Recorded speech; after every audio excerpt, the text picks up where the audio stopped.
HSC 2025 পরীক্ষার্থীদের দিনাজপুর বোর্ডের ICT প্রশ্নের সমাধান। আমার কাছে মূলত খ সেটের একটা প্রশ্ন আছে।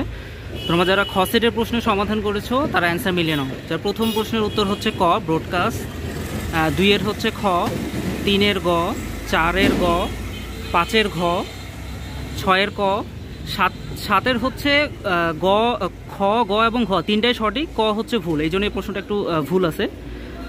8-এর হচ্ছে ক, 9-এর ক, 10-এর ক হবে, 11-ওর ঘ হবে তিনটেই, 12-ওর ঘ হবে, 13-ওর ক, 14-ওর ঘ, 15-ওর ঘ, 16-ওর ঘ, 17-ওর ঘ, 18-ওর ক। আচ্ছা, 19 নম্বর প্রশ্নটা আমরা আবার প্রশ্ন সমাধান করছি, আবার দিয়ে দেবো কমেন্ট সেকশনে। 20-এর খ, 21-এর গ, 22-এর গ, 23-এর খ, 24-এর ঘ, 25-এর হচ্ছে গ। এই ছিল 25টা প্রশ্নের সমাধান। সবার আগে সকল প্রশ্নের সমাধান পেতে আমাদের চ্যানেলটিকে সাবস্ক্রাইব করে দাও।